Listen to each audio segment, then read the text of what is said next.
फूफा जी प्रणाम। प्रणाम फूफा। प्रणाम फूफा। खूब खुश रह, खूब खुश रह। आइला आ फूफा फुआ फुआ फुआ तो थोड़े मजे मारत हो। फूफा मेहमान जी तनी होश में न तो रौरो बहन के मजे मरवा दे। तो का हाल भाई लोग, उम्मीद करता हूँ कि अच्छा होगा। और आज के वीडियो क्लिप में तो बहुत मजा आ रहा। तो चलो वीडियो के क्लिप रिएक्शन स्टार्ट करता नहीं और जरी से लेकर लास्ट तक वीडियो क्लिप देखा लो। लैला खो खो खो खो ना रे दो गली भोसरो ना खाना कहले बा हाई सरसो के भाजा वाले तो पारा लू अंडा देखा तो नहीं कैसे ना पारा ना तो हागा मुता के इया नहीं करा दे ब्यूटीफुल बा बहुत जगह। ए भइयो ए दाब के मुंगा दे बहू का ओकरा पारे के होती तो पड़ते न तो ना पड़ते। सुनना भैयो 2 घंटा से हम तोर नौटंकी देखा तनी। काल हमार अंडा खाए के भांज बा, अगर मुर्गी के तनको रेफ लाग गेल तो साले भूल जाम कि तू हमार बड़ भाई बारे। हाँ तो भूलना जो हाँ केंगे तुरंत अंडा परवा लेता नहीं साले मुंह ना गार बल जी, गोबरा यस। नाम चाहतरन के आज मुर्गी अंडा ना परो इस हाँ। तरह के काल भाज बा तो कल 2 गोल अंडा खइया ना ना ना ना लैला लैला आराम से पारो लेकिन आजे पारो गाँव सार लोग हम जानते हैं तुमको उजिया जाइबो। हाँ। हमारे बाप का जूस खाना लो आंटा पर भार लागता एगो मुर्गी पोस ले बानी और कुटुमता कुटा मिला ले रह दबा ज्यादा कुछ रोई ना। तो खाई सारवा सब लेकिन ये सार लोग सब बची तो हम लोग क्यों खाई। ए लोग के मुंह ऐसा मारे के बा क्लिप लगे, हमरा हंसी ऐसा रोसा वाला खा लो तो देख कुछ के। बोलला ना मौगाए रहल आ हमरा पर चाप चढ़ले बार हटावा ड्राइवर वाला बनी ना तो ई कुल वीडियो। अरे अपना काम है ना, ना, बनता रहे मार दो। मारे कुटुम अरे कवनागत के शायरी बोल ले हरी तनको शोभला हुआ। ओहो पार दल अंडा लैला हाँ अंडा के साथ साथ गंदा भी कर देलू चैनल के लोग मांगे देता लगे ओकर बाड़ी ओहो आज आन कोच बना के खाए बउओ तनका हमरो के खियाइए।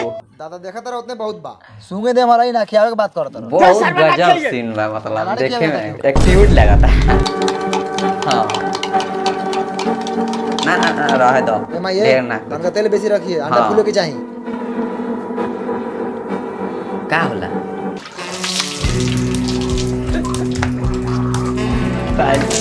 तनका पेट के पानी ना पची। हाँ साले के बाप के जिम्मेदारी रहे दो ना निकाल के काहे रखल। के इतना शर्मिंदा साला एगो नहीं दमादो करता। बा तो 1.5 महीना से घरे बैठल बा, बाहर भीतर जाए के नामे नहीं खेलेबा। जिंदगी भर हमरे कमाई खाई के आदत हाँ से। हाँ ए माई तनी हमरो के दी है हमनियो बेटे बनियो।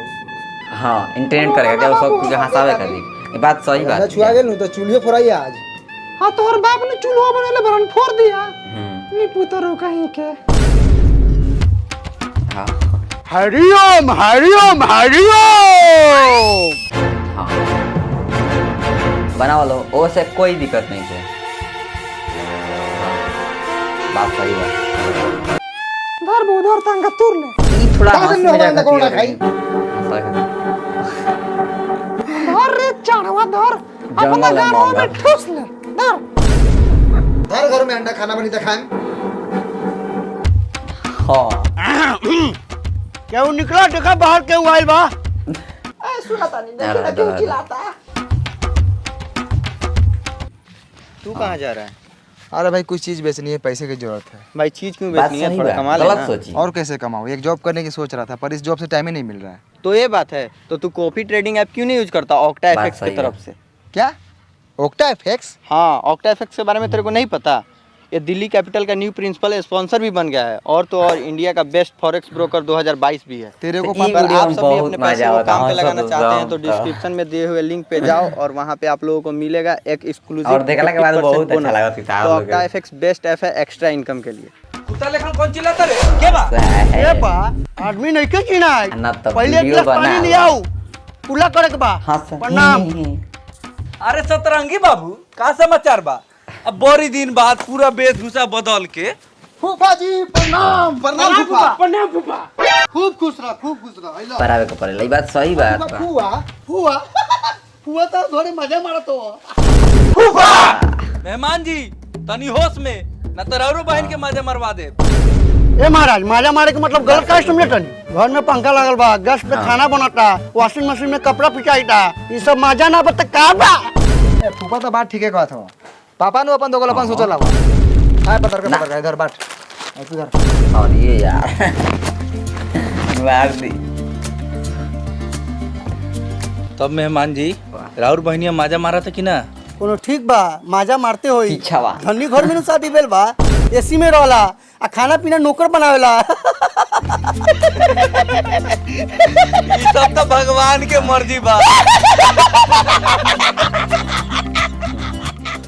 फूफा ओ फूफा चला ना अंगना में माई बुलावता। चला ना माई नाश्ता निकाल के पलंग पर धइले बा। चला आओ तनी आओ तनी आओ। ए मेहमान बाहर बैठू, भीतर कहा जात नहीं? ए हटू, सरोजिन बुलाओ तरी। ना, ना, 12 दिन होगला वेट कला। केने बारे हो करे जा। अरे बहुत भौजी गजब गजब एक्टिंग बा। भौजी प्रणाम। खूब खुशी रही, खूब खुशी रही। बड़ी सुंदर लगा तोर भौजी, मन कर त काट अलाव नहीं छोड़ा। हां आ कहीं ना नदिया के समाचार ठीक है मान में की रहुआ लेके नहीं अब ये जतना बनावे कोई ना अपना बना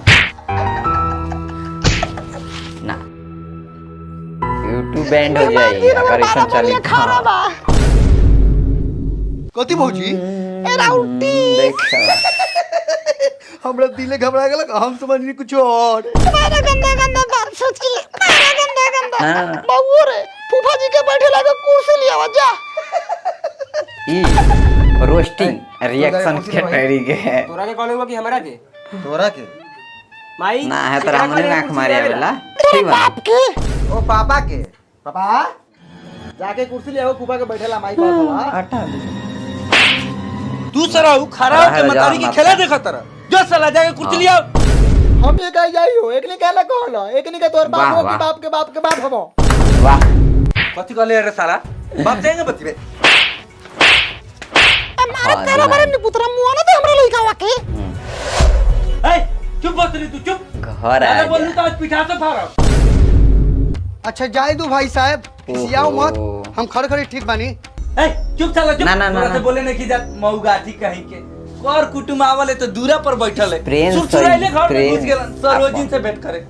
राते वाला भला आदमी लेखन बाहर चला। हाँ अच्छा ठीक बा, बाहर नाश्ता पानी हुआ।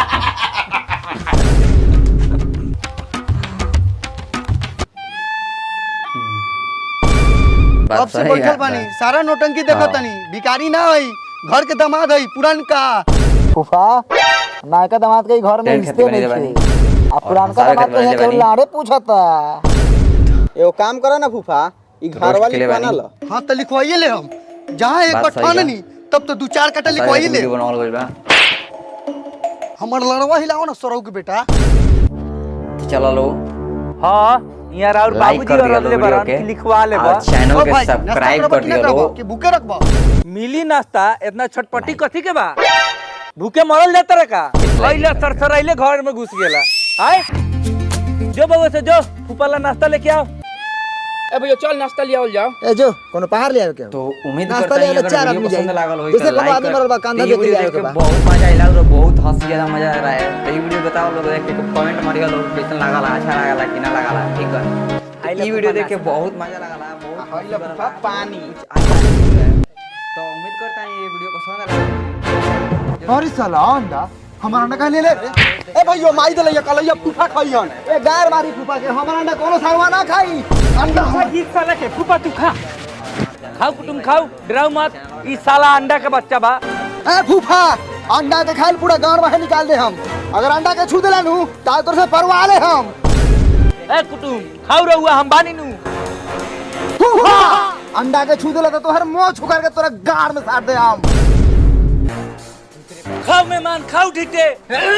तो अहीं कुछ पकड़ ले बानी। अहीं कुछ नेक्स्ट ब्लॉग नेक्स्ट वीडियो में मिल जाई तो खातिर बाय कुछ अच्छा लगा ब्लॉग तो नेक्स्ट अलग वीडियो में फिर मिल जाई। उम्मीद करता नहीं वीडियो पसंद लगे तो लाइक कर दिया लो और हमारे चैनल पर नहीं बड़ा चलना होगा सब्सक्राइब कर दिया लो, नीचे देवल होई तो चलता नहीं अगला ब्लॉग में कोनो अगला वीडियो में मिल जाई तो खातिर हमर जूजी खाना फूफा अंडा खइहन। साला पकड़ त साला नमकीन रख ओए। अबले जसन रोस्टर रानी भूजा पियाज के रिएक्शन खाई वीडियो में। हटावा सन। ए बउआ प्लेट हटाओ, मेहमान ना खइयन। इनका गाड़ भरल बा। अड्डा जमावता लोग बकरी के घास सब वही काटी लोग बैठ के चूतर से कटा। बाबूजी देखी ना के आयल बारन। केल बारन हम सतरंगी प्रणाम बाबूजी।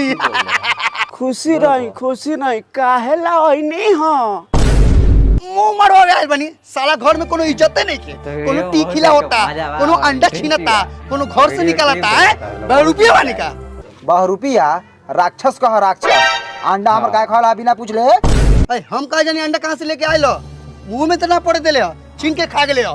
अच्छा फूफा तू टेंशन मत ल भेना अंडा पारा नु त खिया अच्छा ना भेना हमर मुर्गी अंडा पारे नु त खिया। बंटी अंडा तू परबे एक बार मुर्गा से पाल खाए के पड़ते हो जो साला तू के पाल खो बस रोज अंडा पड़ी है रोज तरवा के खाइए। अरे साला तूने कहले अंडा परम त फुफा खइहन अरे साला गलती से मुंह से निकल गेलो को गेट छोड़ और मुआ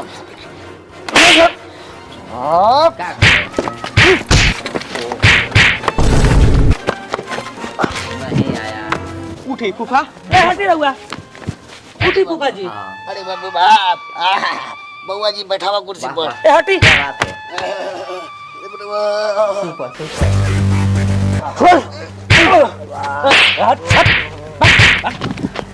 खाने मुंह आई दे हम झाटे ना चिनी बड़ा चाहे छोट बाप चाहे दादा। हम तो बेकारे उठैनी फूफा के भले गाड़ छितरा के गिरल रहल बा। भगवान हम तो कितना बार कर कुटुम के माना कहनी कि हमरा घरे मत आव हमरा घर में दोगला लड़का से पैदा ले लेबा आ फिर भी लोग दौड़त रहता। ससुरारी बात आई ना लो फूफा जी के नाश्ता ना करल हुआ कम से कम खाना खियावा हूँ। जा बउआ जा मेहमान के खाना लेके खिया दो उनका घरों जाए के बा। अभी खाना बनल का हम के लिया दी लोग फुफा रात के बसिया रोटी और उबाल सब्जी वाला लिया दी हुआ खाए में खटता हुआ कोनो बात नहीं के सर बेटा कोनो बात नहीं के लागत हमरा बा, कोनो हम काम लोग धंधा बा खिया बनो गरम गरम खा के जाए। हमरो आ फूफा मुर्गो के मीट मंगा दीवा का।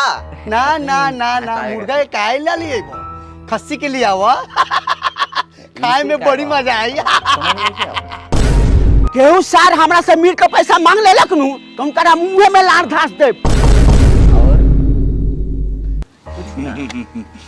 कोनो बात ना जो बगो मीट लेके आओ जो। बात सही का चल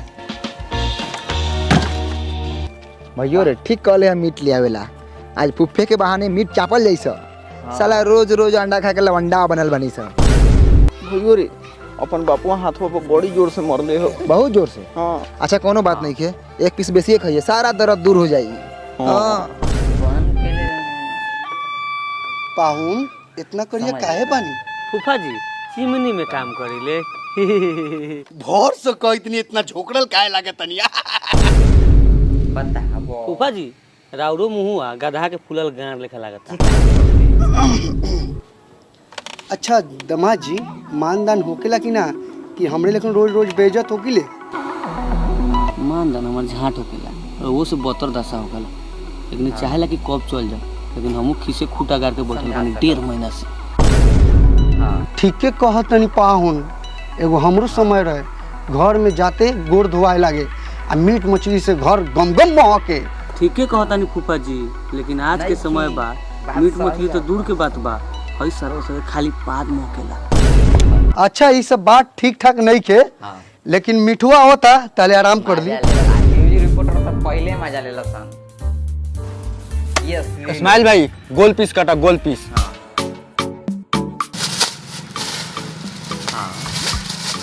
का इस्माइल मुर्गा कैसे चलत हौ? मुर्गा चलत नहीं के बैठल बा। सरा हूँ मजाक कैले बरा दाम बताओ सरवा। अच्छा भाई तो नहीं बताओ भाई सरवा दाम पूछलक खाली पूछलक मुर्गी कैसे चलता। रुक ए दाम बताओ कैसे हो। 200 रुपए किलो। ओ भाई पैसा लावा। ए इस्माइल सुन ना खत्म करता एक बार हेतना बीख मत पाद कम कितना कर वही बता। ना भाई कम ना हो तो डिस्क्रिप्शन में 1 रुपया कम ना कर। इंस्टाग्राम के या चैनल ला 1 रुपया कमे दे 199 रुपया लाओ। कर ले लो साला 1 रुपया कम करके एहसान करे तेरे का रे 180 रुपये देबे बोल अभी खरे खरे कटवा ले बहू। कम ना हो तो आगे बढ़। ए चल कम ना करी सरवा चल। ए भाई बोल तू कितना चाहिए। तो वीडियो देखे बहुत अच्छा लगा भाई और वीडियो ना ले भाई का ए मजा लेवल आया जाई था। चुप ना वो अपने बुलाई कही हो भाई हेने आवा 180 रुपये दो तन का इंतजार कर।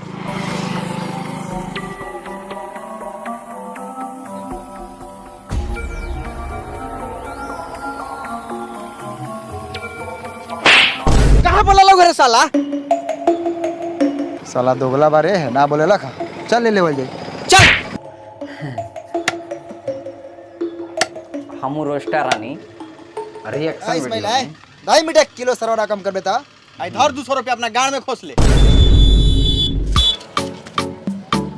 हाँ उल्टा सीधा कुछ नहीं बोलते हो। अच्छा एगो समय रहे हमहू बहुत बड़का छिना रहे फूफा जी रउआ रही हम बानी। फा आई देखा मीट हाँ ओकर बकर देखो तुम्हारा साला सबके दुगलई काचे मीट से मुंह पर मार देल। काथी दोगलाई बतियाला फूफा मुंह पर ना मरियो तो गांड पर मरियो तो वीडियो बहुत एक मजा आवा। देखो तुम्हारा साला के दुगलई बतियाई तो वीडियो बप्पो साला कम हरामी नहीं के सब सुनत रहला लइका सके समझावला ना। हमका बार बोली हाँ। वेशभूषा बनैले बारा गादहा लेखन तो सह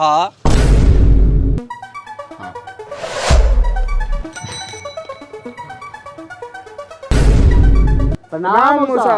खुशी रह देहवा पर काहे न चढ़ा देले अइलन सड़सड़ाइल घंटी मारते प्रणाम मौसा। चल साइकिल पीछे कर। घर में खाएला खर्ची ना अब बाटत रहे के बा पर्ची। ये घर में दूगो कुटुंब कम रहलक कि तीसरा चौथा आ गेल। आए हम ये बोला बतानी कुत्ता लेखन चिल्लाल बारा अब तो साला से तो मार के बेलगा दी। ना मीट मांगा मांगा के खियावो गांठ फटे में बाप के नु अर्जे में का बेलो दादा गा तेरे साला के दुगलई। अरे ई तो बॉबी मौसी के बेटो सब आ रहे हैं वाह वाह रवि क्या और बात है। रंजन अरे कौनी बेले हसर रे प्रणाम भैया। प्रणाम भैया खूब खुशी खूब प्रणाम भैया। हट साला हट प्रणाम कराओ का औकात हो तोरा जाके पातियस ओके एके प्रणाम कर लई प्रणाम भैया। खुशी रह बाबू हम ई कुल अच्छा दादा कुछ बोलबो तो दादा के बात के बुरा ना मानिए सा ऐसे मिठाई में तो नहीं काथी ले ले सा कहां कुछ लेनी है माई पैसे ना दे ले रहल तो तोहनी कथी करे अइले ह धर्मशाला बुझ ले बारे बिना कुछ ले ले चल दे वालिस हाँ ले पानी पी। ए हटा पानी ए का भेल बा पिए दहू। ए मिठाई न खेले के आयल जा दे भैया पानी पी लेवे दही। ए बिना मिठाई के कुटुंब के सनो करे दे सही बात चल लेके चल घर हाँ जो भाई वो घरे रात बा हो हमरो के ज्यादा दुख है बैठला से कोनो फायदा ना हो हमरो साला दोगला कमलेश नाम है। दुगारी पे कोई कहियो चौरी मुतौ का। ना है हंसावे करते साले ई बिना कुल क्या मिठाई के कहा? मुंह उठा के चल दिया समझ नहीं क्या बउओ देखो मीट बनल कि ना बनल भूखो लागल बा। बाप के जूजी खाला बेचैन बरन देखा था नहीं बनल कि ना बनल माई मीट बन गेलौ। हां हो गेलौ ए माई पानी मत लगाइए हम बात भूजल सही खबाऊ हमहू भूजले खाबो लोगन हां पानी ना लगाई। ना अच्छा ठीक बा जा जा के प्लेट ले आओ लोगन जा। चल चल चल चल चल बढ़िया बोका वापस खा लई ले माई प्लेट लिए लियो ला जल्दी चाप दिसा आई धर बहु से निकाल के खो आ तनका हिसाबे से खइया ई फूफू के खाए के ना त बाप से कह के गाड़ फरवा देबो। समझ गए कढ़ाई उठा के अंगना में चल सा बता साला सब कहतो नहीं कि मीट बन गेल बा आके खा लो। उम्मीदो रखले बारा का खाएला कहाँ चलते? सरवा से बचतवा तब नु खाएबो। भाइयो तोरा में ज्यादा जात हौ। मीट के कमी का रे होना ना साला चुपचाप ज्यादा जात है हाली हाली खोने तो फूफा जतो हां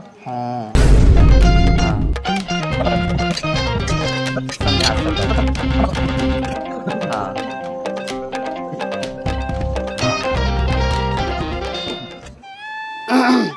बैठला से काम धंधा ना चले वाला बा दमाजी अपना से गोड़ा चलावे पड़ी नहीं खी ना तो भूखे गांड चियर के मोर। ए मेहमान भीतर कहाँ बारे बैठू बारे खाना आई। बोलू मत ज्यादा रहुआ साला हिया भूखे बैठल बैठल गांड के नस फटल मजा ले वाला आ खाना बाहरे आई पहले मजा ले तोरी बहिन करा के ये अश्लील है। हाँ हाँ अरे सब रा कढ़ाई चाट के चिकन कर दिले बड़ा। सही है। अच्छा एकरा मतलब अलग बर्तन में रखल बा और मिटवा। भाइयो फूफा तो कुछ जानते ना हवा। बताओ तनी। फूफा माई मिटवा बनेले रहला खा अच्छा आ खाए में लागल बहुत से अच्छा आ तू रह गेला पाछा आ खाते खाते खत्म कर देनी अरे फॉलो करा लो साला और मुझको खा हमरा गेले के कुत्ता के बच्चा सब बारे करे डिस्क्रिप्शन और लिंक होई ए भोसरो केने मारू हेने अंगना में कैसे कैसे लइके पैदा कइले मारू कर ले लो फूफा ए फुफा हमनी के मदारी के गाड़ी ना तो हमनी मिलके उम्मीद गाड़ी भाई हमरा का बहुत भैया फुफा के गाड़ पर सामने हाथे वीडियो का अच्छा लगा तो लाइक कर लो और चैनल तो न्यू कर लो चैनल के सब्सक्राइब कर लो ताकि ऐसा ही कुछ वीडियो नया क्लिप आए वीडियो के हम दोसर कुछ ले आओ तो नहीं खाएला वीडियो खत्म कर छिनरी तो ये वीडियो पे इतना ही वीडियो रहा चलते उम्मीद करते हैं अच्छा लगा भाई मार बाबू मार के फुफा के गाड़ो फाड़ दे बाय ए मेहमान आखिर का भेल हा काहे छिन्नी मौगी लेखन गीत गा के रोवत तनी लइका से दोस्त सब मिल के मर रखा बाबा हट जा आज फुफा के गाड़ फाड़ ओए काहे रे का भेल फुप्पा के घर काहे फाड़बे साला माई के छिनरी कहलक ह क्या रखा मार के धोती कुर्ता फाड़ दे साला के पापा गाड़वा के का करी साथे साथे हुआ फाड़ दे क्या करता लोगन ठीक नहीं के हो बीच में लबर लबर करो तारा तोरा घरे जाके तोरा बहिनिया के चिनरी कहती तो कैसा लगता आपको मिनट देरी ना लाइक चुपचाप खड़ा रह मतलब फूफा के साथ साथ तोरो गाड़ फरा जाई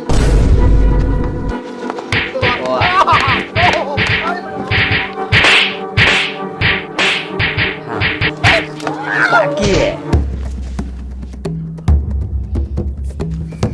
तो बहुत मजा आ रहा देख के बहुत मजा अरे वीडियो क्लिप फूफा के पेटवा फुल्ले बा अरे मार के पचकाओ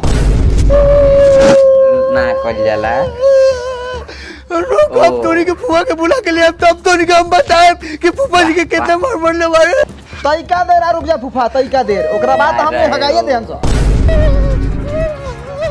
हॉरर ना हो गलत जगह मत चलो हाँ सॉरी तो अगर आप सब भी अपने हम पैसे ना को काम पे कुछ लगाना नहीं है। चाहते हैं तो डिस्क्रिप्शन में दिए हुए हाँ, लिंक कर पे रहा। जाओ और वहाँ पे आप लोग कुछ मजा आइला तो चलता नहीं ये वीडियो के अच्छा लगल हो तो लाइक कर लो और हमारे चैनल पर न्यू आए बढ़ो तो चैनल के सब्सक्राइब कर लो ताकि ऐसा ही कुछ वीडियो नया क्लिप आए तो चलता नहीं वीडियो के तो वीडियो खत्म कर तो यही वीडियो का इतना ही वीडियो रहे चलता नहीं उम्मीद करते हैं अच्छा लगल हो तब खातिर बाय चलता